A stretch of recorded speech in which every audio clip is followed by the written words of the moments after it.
الحمد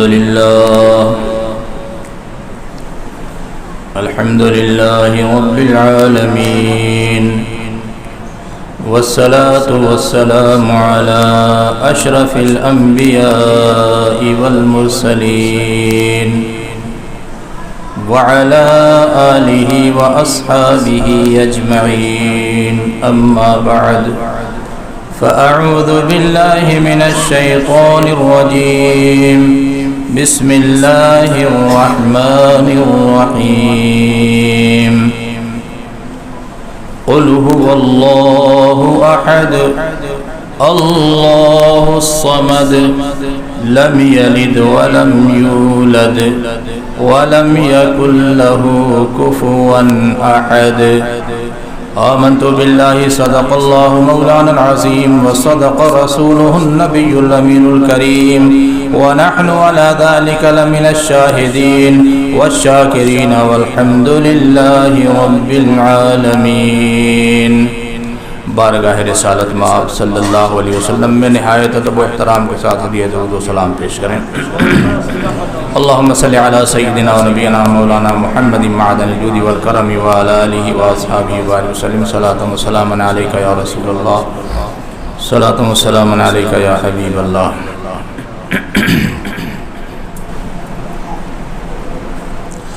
قوت فکر و عمل پہلے فنا ہوتی ہے.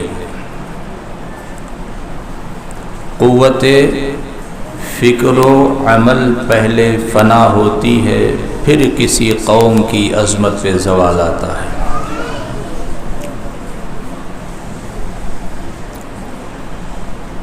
عزیزان ملت اسلامیہ، دنیا خلاؤں میں دوڑ رہی ہے، چاند پر کمن ڈالنے کی کوشش کر رہی ہے، سورج کو کنٹرول میں کرنے کی کوشش کر رہی ہے، سیاروں کی طرف نگاہ جمائے ہوئے ہے، دنیا کو اس قدر قریب کر لیا ہے کہ ایک چھوٹی سی ہو گئی. بھائی تو چھوٹی سی پہلے ہی صحیح ہے، مگر اور چھوٹی ہو گئی. سیکنڈوں نہیں لگتے ہیں، ایک سرے سے دوسرے سرے تک بات پہنچ جاتی ہے. سیکنڈوں نہیں لگتے ہیں، سارا کچھ ہوتا ہے. اور جب سال شروع ہوتا ہے تو ماہرین یہ کہتے ہیں کہ اس سال ہم نے یہ کام کیا تھا اور آگے کا ٹارگیٹ ہمارا یہ ہے. ایک قوم بچتی ہے اس روئے زمین پر جس کے پاس کوئی ٹارگیٹ نہیں ہے. ایک ہی قوم دنیا میں ایسی بچتی ہے اس روئے زمین پر جس کے پاس کوئی ٹارگیٹ نہیں ہے، اور نہ یہ کہنے کے قابل ہے کہ ہم نے اس سال یہ سب کر دیا، اب اگلے سال کا ٹارگیٹ ہمارا یہ ہے. کیوں؟ اس لیے کہ اس کے فکر و نظر میں، اس کے سوجھ بوجھ میں دین آتا ہی نہیں ہے. یہی قرآن ہے جس قرآن سے لوگ راستے پاتے جا رہے ہیں، سائنسی دنیا انقلاب پیدا کرتی جا رہی ہے، ایک ایک چیز پر غور و فکر کر رہے ہیں، دیکھ رہے ہیں. بڑی محنت مشقت کرنے کے بعد، بلانے کے بعد 2-4-10 آدمی بیچارے پہنچ جاتے ہیں. باقیوں کو اپنے کام سے فرصت نہیں ہوتی ہے، اپنے دوسرے چیزوں سے فرصت نہیں. حالانکہ وقت برباد کرتے ہیں. اگر کسی قوم کے پاس وقت برباد کرنے کا ٹائم ہے زیادہ سے زیادہ تو وہ مسلم قوم ہے. جتنا وقت یہ برباد کرتی ہے یہ قوم، اتنا وقت کوئی برباد نہیں کرتا. آپ یہاں بات اچھی ہو رہی ہے، دین کی بات ہو رہی ہے، اللہ اس کے رسول کی بات ہو رہی ہے، ذکر شہدائے کربلا ہے، ذکر ان کا ہو رہا ہے، اولیاء کی باتیں، صالحین کی باتیں، صدیقین کی باتیں ہو رہی ہیں، قرآن کی بات ہو رہی ہے، جس نے قرآن عطا کیا صاحب قرآن کی بات ہو رہی ہے. مگر وہ یہاں بیٹھ نہیں سکتا، یہاں بیٹھنے کا ٹائم نہیں ہے. پان کی دکان پہ کھڑے ہو کر کے بات کرنے کا ٹائم ہے. پھر یہ قوم ترقی کیسے کر سکتی ہے؟ پھر یہ قوم ترقی کیسے کر سکتی ہے؟ کل میں نے بیان کیا تھا کہ 4 باتیں ہوتی ہیں. پہلے باتوں کو سننا، پھر ان کو سمجھنا، پھر یاد کر لینا، پھر ان چیزوں کو دوسروں تک پہنچانا. آج مجمع کا حال یہ ہو گیا ہے کہ نہ وہ غور سے سن پاتے ہیں، نہ وہ سمجھ پاتے ہیں، اور نہ وہ یاد کر پاتے ہیں، نہ دوسروں تک پہنچا پاتے ہیں. وہ خود تک ان کے بات نہیں پہنچتی ہے، وہ دوسروں تک کیا پہنچائیں گے.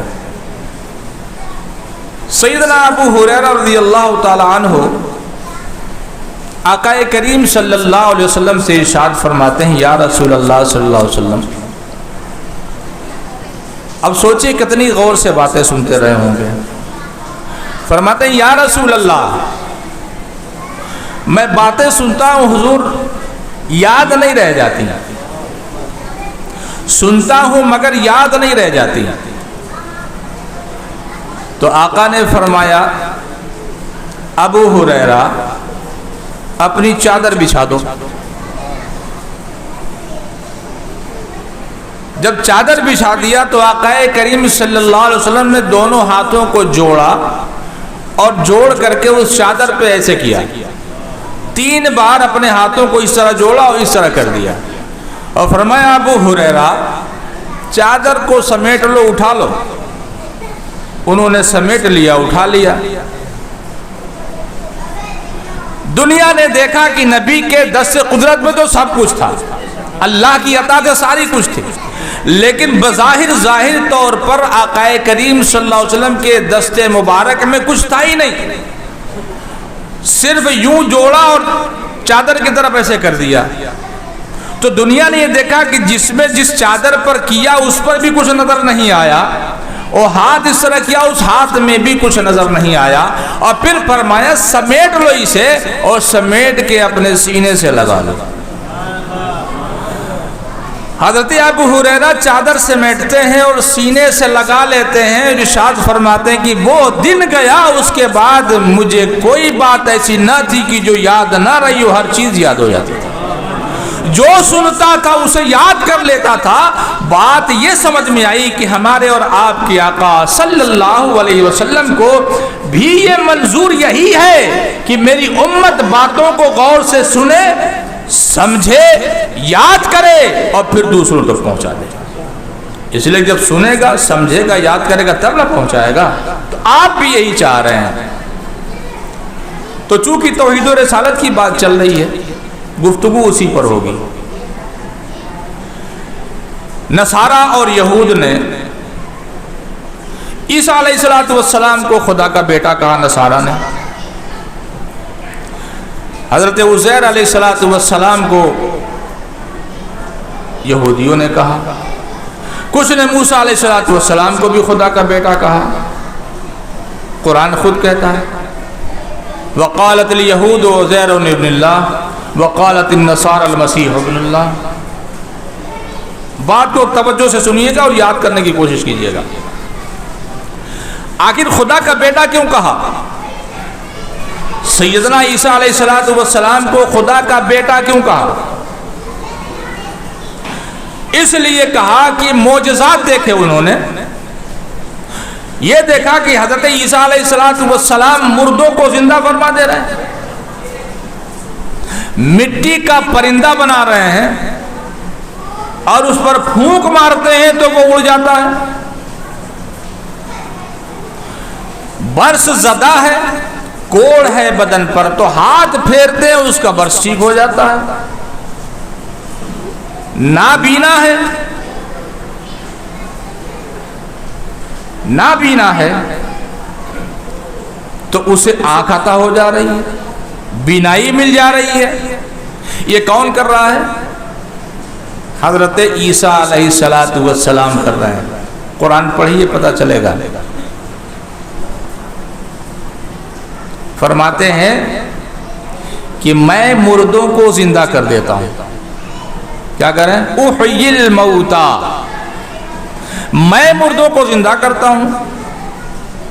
فرماتے ہیں کہ میرے ہاتھ جب برس زدہ پر پڑتے ہیں تو شفا مل جاتی ہے اسے. تو مردہ بھی زندہ کر رہے ہیں، شفا بھی مل رہی ہے۔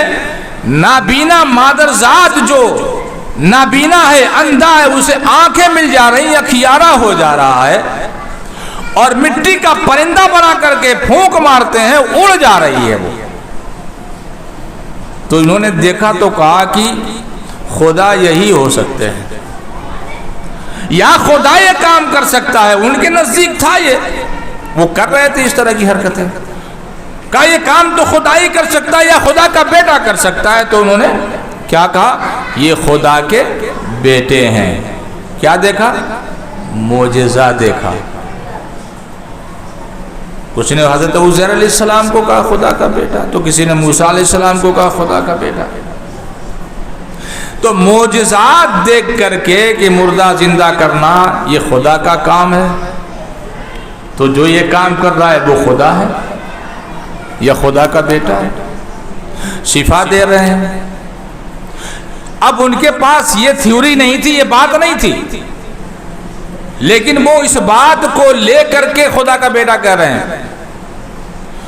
حضرت مریم رضی اللہ تعالی عنہا کو معاذ اللہ بیوی بنا رہے ہیں، اس طرح کی باتیں وہ کر رہے ہیں۔ لیکن عزیزان ملت اسلامیہ، ہمارے اور آپ کے نبی صلی اللہ علیہ وسلم کے معجزات تو ان سے بھی بڑھ چڑھ کے تھے۔ معجزات ہم نے دیکھا کہ نہیں دیکھا، ہم کتابوں میں پڑھتے ہیں، لیکن جو اصحاب نبی صلی اللہ علیہ وسلم تھے انہوں نے تو اپنے آنکھوں سے دیکھا نا، چشمدید دیکھا نا، انگلی سے اشارہ فرمایا تو چاند کو 2 ٹکڑے فرما دیا، دعا فرمائی سورج واپس پلٹ گیا، لعاب دہن لگا دیا تو زہر ختم ہو گیا، لعاب دہن لگا دیا مریض شفا پا گئے، ہاتھ رکھ دیا، یہ بھی روایتوں میں آتا ہے کہ ہڈیوں پر بکریوں کے ہاتھ رکھ دیا تو زندہ ہو گئی۔ تو معجزات تو بڑے بڑے، ہمارے نبی کو سراپا معجزہ بنا کے بھیجا گیا تھا، تو معجزات تو بڑے بڑے، ان لوگوں سے بھی بڑے بڑے معجزات دکھائے گئے، سب کچھ دیکھا لوگوں نے۔ یہاں تک کہ حضرت انس بن مالک رضی اللہ تعالی عنہ راوی ہیں، فرماتے ہیں کہ مدینے کے انصار میں سے کسی گھر کا ایک اونٹ پاگل ہو گیا۔ جب پاگل اونٹ ہو جاتا ہے نا تو وہ کاٹنے کو دوڑتا ہے۔ اونٹ پاگل ہو گیا، تو جب وہ اونٹ پاگل ہو گیا تو لوگوں کو کاٹنے کے لیے دوڑتا تھا، مارنے کے لیے دوڑتا تھا۔ تو پاگل کا علاج کون کر سکتا ہے؟ اگر آپ مثال کے طور پر مجھ سے بڑی محبت کرتے ہیں، آپ، میں صحابہ کی تھیوری بتا رہا ہوں آپ کو، صحابہ کی سوچ بتا رہا ہوں آپ کو کہ صحابہ کی سوچ، صحابہ کے نزدیک اللہ کے نبی صلی اللہ علیہ وسلم کا مقام کیا تھا۔ آپ مجھ سے کتنا بھی محبت کرتے ہوں، کتنا ہی محبت کریں، میرا سبجیکٹ ہی نہیں ہے یہ۔ اب پاگل اونٹ ہے تو میرا سبجیکٹ ہے یہ، میں آپ کو تقریر سنا رہا ہوں، نماز پڑھا رہا ہوں، سارا کام کر رہا ہوں، میں حکیم و ڈاکٹر تو ہوں نہیں۔ تو جب میرا یہ سبجیکٹ ہی نہیں ہے کہ میں حکیم بھی نہیں ہوں، ڈاکٹر بھی نہیں ہوں، تو پھر آپ میرے یہاں کیوں آئیں گے؟ آپ کہیں گے چلو ڈاکٹر کے پاس لے چلتے ہیں اس کو، یا ڈاکٹر کو بلا کے لے آتے ہیں کہ اونٹ پاگل ہو گیا ہے۔ اب یہ پاگل ہو گیا تو اس کا علاج حکیم کرے گا، ڈاکٹر کرے گا، لیکن صحابی ڈاکٹر کیا نہیں جاتے، حکیم کیا نہیں جاتے ہیں۔ اونٹ پاگل ہو گیا تو کہاں جا رہے ہیں؟ اللہ کے نبی کی بارگاہ میں، کہتے ہیں یا رسول اللہ صلی اللہ علیہ وسلم، حضور ہمارا اونٹ پاگل ہو گیا ہے اور یہ کاٹنے کو دوڑتا ہے، مارنے کو دوڑتا ہے، تو حضور آپ تشریف لے آئے۔ اللہ کے نبی تشریف لے گئے۔ صحابہ تو دیکھ رہے ہیں نا بھائی، ہم کتابیں پڑھ کے سمجھ رہے ہیں نا، صحابہ تو اپنی آنکھوں سے دیکھ رہے ہیں نا اس چیز کو۔ آقا تشریف لے گئے، اونٹ جہاں بدھا ہوا تھا، جب اللہ کے نبی وہاں جانے لگے تو صحابہ نے فرمایا، اس گھر کے لوگوں نے کہا کہ یا رسول اللہ صلی اللہ علیہ وسلم، یہ پاگل ہو گیا ہے، یہ پاگل ہو گیا، کاٹنے کو دوڑتا ہے، مارنے کو دوڑتا ہے۔ حضور آپ نہ جائیں کہیں آپ کو بھی ایذا نہ دے دے. تو میرے آقا نے ارشاد فرمایا وہ مجھے کچھ نہیں بولے گا. کیا کہا؟ وہ مجھے کچھ نہیں بولے گا.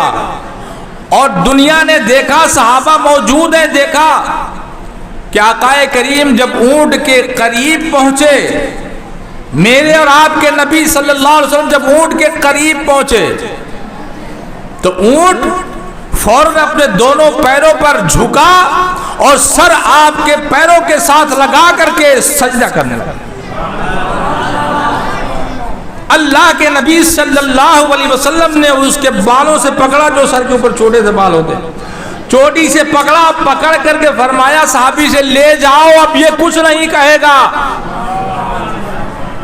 اور وہ فرما بردار ہو گیا، وہ فرما بردار ہو گیا، آرام سے چلا گیا مالک کے ساتھ میں. نہ کاٹنے کو دوڑتا ہے، نہ تو اس کو مارنے کو دوڑتا ہے، کچھ بھی نہیں. تو وہاں پر فرماتے ہیں حضور جانور آپ کو سجدہ کرتے ہیں جبکہ یہ بے عقل ہیں. میرے آقا جانور سجدہ کرتے ہیں آپ کو جبکہ یہ بے عقل ہیں، ان کے پاس عقل نہیں ہے. تو حضور ہمیں اجازت دیجئے کہ ہم بھی آپ کو سجدہ کریں، اس لیے کہ ہم تو عقل مند ہیں. تو میرے آقا نے منع فرمایا کہ نہیں، سجدہ میرے یہاں پہلے امتوں میں تھا، وہ بھی سجدے تعظیمی تھا.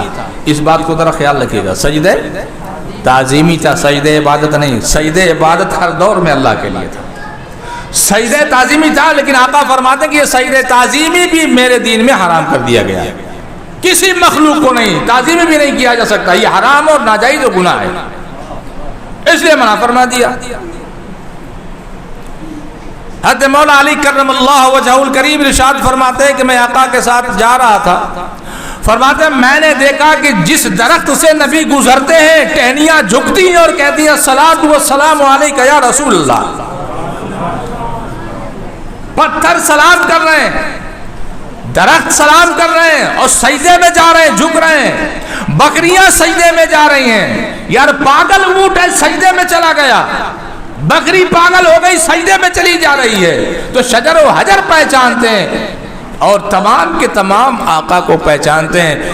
تو اللہ کے نبی ارشاد فرماتے ہیں کہ اے لوگو جان لو کہ پوری کائنات میں، زمین و آسمان میں، پوری کائنات میں کوئی ایسی شے نہیں ہے جو مجھے پہچانتی نہ ہو الا اس کے کہ جو بدبخت جن اور انسان ہے. جو بدبخت جن اور انسان ہیں ان کے سوا پوری کائنات میں ہر چیز مجھے پہچانتی ہے. تو معجزہ بڑا نہیں ہے، پتھر سلام کر رہا ہے، درخت سجدے میں جا رہے ہیں، اونٹ پاگل ہو گیا. یار پاگل اونٹ بھی ایسے پاگل لوگوں سے بہتر ہی ہے جو عقل مند ہو کر کے، وہ پاگل اونٹ بہتر ہے ایسے عقل مندوں سے کہ جو نبی کی معرفت نہیں پا سکے اور بھٹکتے پھر رہے ہیں. وہ پاگل اونٹ ان سے بہتر ہے کہ عقل مند ہو کے بھی نبی کی معرفت کو نہیں پہچان رہے ہیں اور سمجھ نہیں رہے ہیں اور کہتے ہیں کہ نہیں آپ نے تو منصب ہی بڑھا دیا، ہم نے کیا بڑھانا ہے، ہم کیا بڑھائیں گے. بڑھانا جس کو تھا اسے نے بڑھایا ہے، جس کو بڑھانا تھا بڑھائے گا کون، یہ بتائیے. ہم تو امتی ہیں، وہ ہمارے نبی ہیں، ہم کہاں سے بڑھا پائیں گے. جو بڑھاتا ہے کون بڑھا سکتا ہے. میں ان چیزوں سے قطع نظر ہو کے ایک بات عرض کرتا ہوں.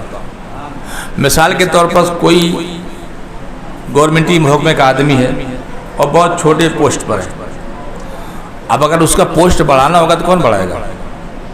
اس سے چھوٹا والا، جو اس کے بڑا ہوگا اوپر ہوگا وہی نہیں بڑھائے گا.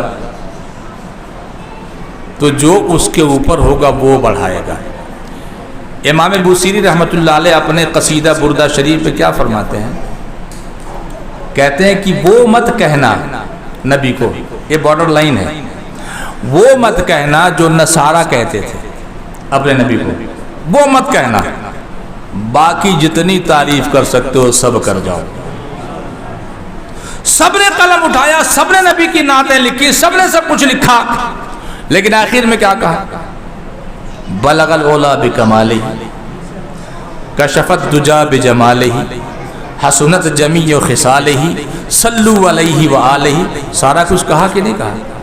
سب کچھ کہا نا، لیکن بعد میں لوگوں نے کیا کہہ دیا؟ قلم تو سب نے چلایا، تعریف کون کر سکتا ہے؟ جو جانے کا وہ کرے گا نا، جو تعریف جانے کا وہ کرے گا نا۔ تو آقا تو خود فرماتے ہیں کہ اے لوگوں، مجھے میرے مقام و مرتبے کو میرے رب کے سوا کوئی پہچانتا نہیں، کوئی جان ہی نہیں سکا ہے۔ تو جب کوئی جان ہی نہیں سکا ہے تو پھر لکھے گا کہاں سے؟ تو اسی لیے تو کہا لا یمکن الثناء کما کان حقہ، بادر خدا بزرگ تو یہ قصہ مختصر۔ اے پیارے حبیب صلی اللہ علیہ وسلم، اللہ کے بعد اگر کوئی برگزیدہ شخصیت ہے، کوئی بزرگ ہستی ہے تو وہ آپ کی ہے۔ تو وہاں جانور سجدہ کر رہے تھے، بکریاں سجدہ کر رہی ہیں، اونٹ سجدے کر رہے ہیں، درخت جھک جا رہے ہیں، بلانے پر حاضر ہو جا رہے ہیں، بلانے پر حاضر ہو جا رہے ہیں، اکھڑ کر کے چلے آ رہے ہیں، پتھر سلام کر رہے ہیں۔ تو یہ معجزات تو بہت بڑے بڑے ہیں۔ آنکھوں پر آنکھ نکل چکی ہے، لواب دہن لگاتے ہیں، آنکھ کو اندر کر دیتے ہیں تو آنکھ پہلے سے زیادہ بہتر ہو جاتی ہے، بینائی بڑھ جاتی ہے۔ کون کون سا معجزہ دیکھیں گے آپ؟ اس کے باوجود بھی، یہ سب کچھ دیکھنے کے باوجود بھی کیا کیا بتاؤں آپ کو؟ صحابہ اکرام سے پوچھئے ان کا مزاج کیا تھا، وہ کیا دیکھ رہے تھے؟ حضرت معاذ بن جبل رضی اللہ تعالیٰ عنہ نے سجدہ کیوں کر دیا تھا؟ آ کر کے یمن سے جب آئے، وہ حاکم تھے وہاں کے، جب آئے تو انہوں نے کیا دیکھا تھا؟ کہ لوگ اپنے بڑوں کو سجدہ کرتے ہیں۔ تو کہا حضور اپنے بڑوں کو سجدہ کرتے ہیں تو کائنات میں ہمارے لیے آپ سے بڑا کون ہے؟ اس لیے ہم کریں گے۔ آپ نے فرمایا معاذ اٹھ جاؤ، کیا کر رہے ہو؟ سجدہ میرے دین میں حرام ہو گیا۔ یہ کون سا سجدہ؟ سجدہ تعظیمی، تعظیمی سجدہ۔ تو سجدے دو ہو گئے، ایک سجدہ سجدہ عبادت، دوسرا سجدہ تعظیمی۔ تو سجدہ عبادت اگر کسی کو لائق عبادت سمجھ کر کے کیا گیا تو وہ مشرک و کافر ہو گیا، اور سجدہ تعظیمی اگر کیا تو پھر اس نے حرام کام کیا اور گناہ کبیرہ ہے۔ ٹھیک ہے، اتنا سب کچھ دیکھنے کے باوجود بھی صحابہ نے بھی دیکھا، کتابوں میں ہم بھی پڑھتے ہیں، سارا کچھ سمجھتے ہیں، اس کے باوجود بھی 1450 سال سے اوپر گزر گیا، مسلمانوں میں کسی نے ایسا کہا کہ ہمارے دو خدا ہیں، ایک اللہ ہے، معاذ اللہ ایک محمد صلی اللہ علیہ وسلم، ایسا کسی نے کہا؟ کسی سے سنا ہے آپ نے؟ کسی نے؟ انہوں نے کچھ معجزات دیکھے تو خدا کا بیٹا کہہ ڈالا۔ یہاں تو معجزات پر معجزات ہیں اور بڑے بڑے معجزے ہیں، مگر پوری ہسٹری اٹھا کر کے تاریخ اسلام کی دیکھ لیجیے آپ، کسی نے کہا ہو کہ اللہ کے سوا ایک اللہ اور بھی ہے، ایک خدا اور بھی ہے، معاذ اللہ ہم اللہ کو ایک خدا مانتے ہیں اور محمد صلی اللہ علیہ وسلم کو دوسرا خدا مانتے ہیں، ایسا کسی نے کہا ہے؟ کسی نے کبھی نہیں کہا۔ اس لیے کہ ہمارے اور آپ کے آقا صلی اللہ علیہ وسلم نے اس چیز کو، اپنی بندگی کو، اپنی عبودیت کو، اپنے عبدیت کو اس قدر دلوں میں راسخ فرما دیا کہ ہمارا بچہ بھی جب کہتا ہے تو کہتا ہے اشہد ان محمدن عبدہ ورسولہ۔ کیا کہتا ہے؟ کہتا ہے اشہد ان، میں گواہی دیتا ہوں، محمد صلی اللہ علیہ وسلم عبدہ ورسولہ، عبد پہلے آیا، اللہ کے بندے ہیں اور رسول ہیں۔ چھوٹا بچہ بھی ہمارا پڑھتا ہے وَأَشْهَدُ أَنَّ مُحَمَّدًا عَبْدُهُ وَرَسُولُهُ۔ تو ہمارے نبی نے اپنی ان حسین باتوں سے اس طرح ہمارے دلوں میں راسخ فرما دیا کہ ہم عبد ہیں، ہم مخلوق ہیں، خالق وہ ہے، پروردگار ہے۔ تو ہمارا بچہ بھی وہی پڑھتا ہے، کسی نے نہیں کہا۔ تو اب یہ تو کسی پر لگایا نہیں جا سکتا نا کہ ہم برابر کر دیتے ہیں، کیسے برابر ہو سکتا ہے؟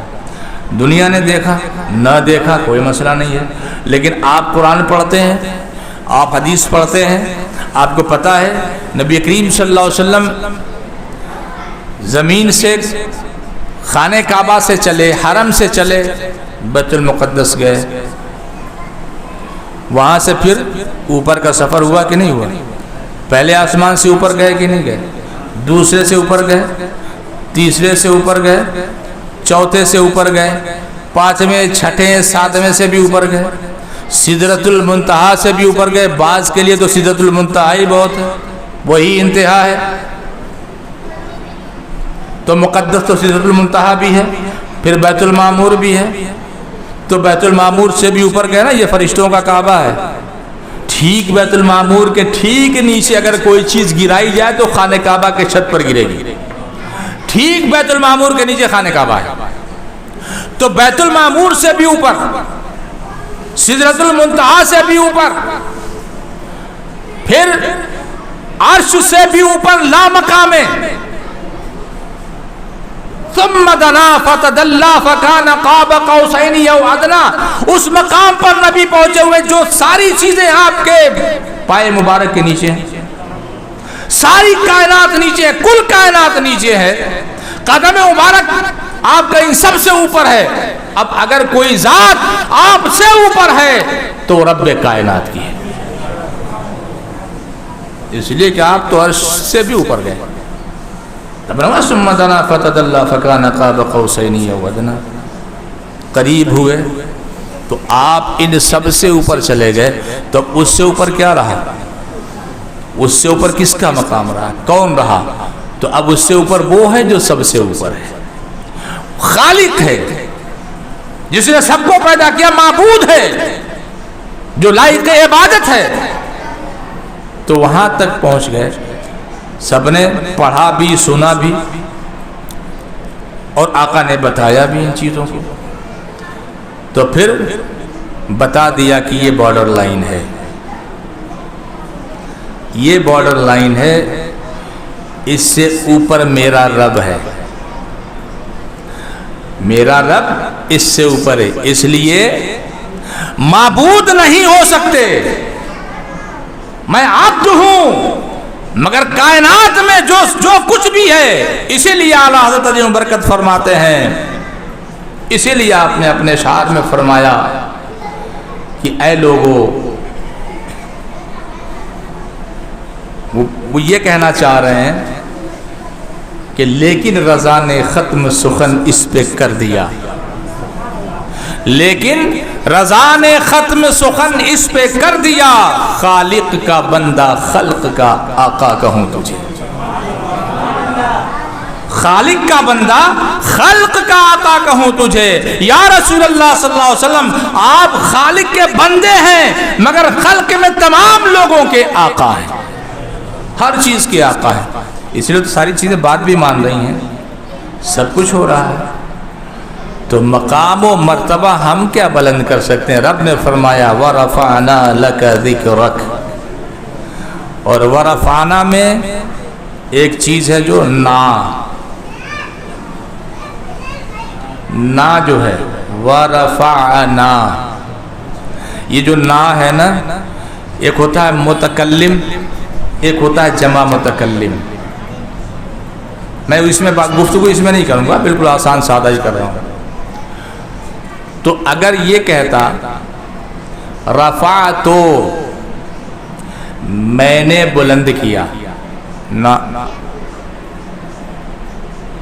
اتنا تاکید فرمایا ورفعنا، ہم نے بلند کیا۔ آپ نے دیکھا ہوگا نا، لوگ بہت جب لوگ تھوڑا اکڑ کے بات کرتے ہیں، ارے ہم نے یہ بات کہا تھا، تو ان کو تو زیبہ ہی نہیں دیتا نا، لیکن رب کریم تو خالق و مالک ہے، اس کو تو زیب دیتا ہے نہیں۔ تو فرمایا وَرَفَعْنَا لَكَ ذِكْرَكَ، پیارے حبیب صلی اللہ علیہ وسلم، ہم نے آپ کے لیے آپ کا ذکر بلند فرما دیا۔ تو بلند کس نے کیا ہے؟ رب کریم نے۔ تو جب رب نے بلند کیا ہے تو پھر ہمیں کیا تکلیف ہے؟ اللہ نے بلند کیا ہے نا۔ اب کتنا بلند کیا ہے؟ خود فرماتا ہے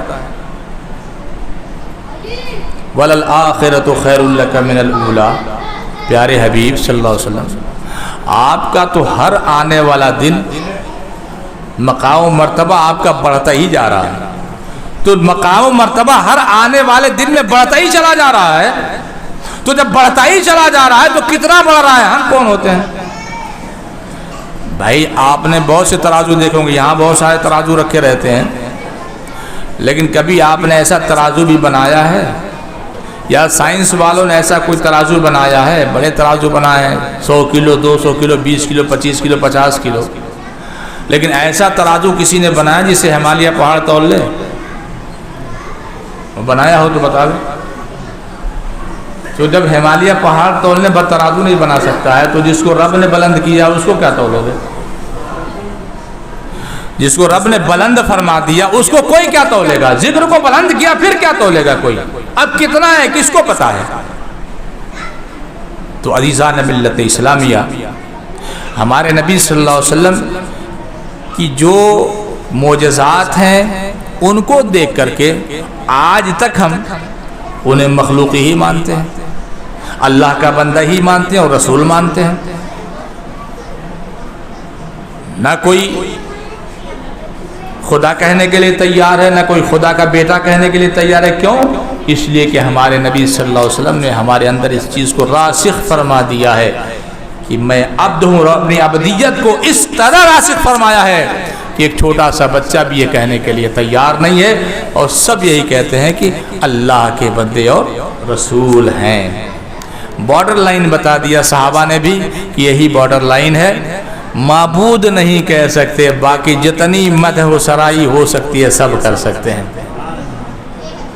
تو عزیزان ملت اسلامیہ، یہ باتیں میں اس لیے عرض کر رہا تھا تاکہ کل کی جو بات تھی وہ اور آج والی مل کر کے توحید و رسالت کا بیان بن جائے۔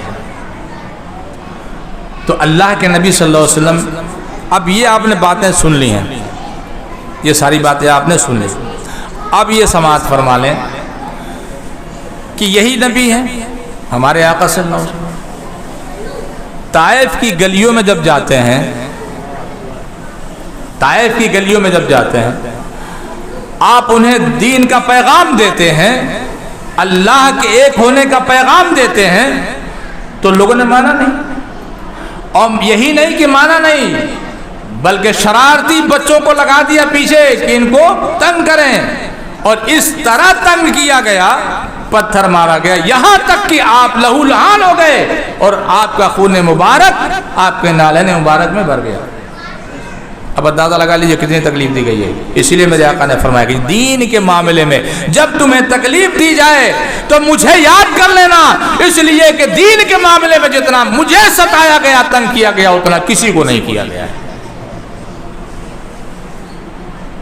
تو پھر اب آپ یا میں معاذ اللہ کو یہ کہہ سکتا ہے؟ مثال کے طور پر کوئی میرا دوست ہو یا آپ میں سے کسی کا بھائی ہو، برادر ہو، باپ ہو، کوئی ایسا شخص ہو جس سے بڑی آپ محبت کرتے ہیں، اور خدا نہ خواستہ اس کو کوئی گالیاں بک رہا ہو، کوئی مار رہا ہو، کوئی پیٹ رہا ہو، تو آپ اسے برداشت کر پائیں گے؟ ہرگز نہیں۔ آپ لڑ پڑیں گے اس سے، نا طاقت ہے آپ کو، لڑ پڑیں گے۔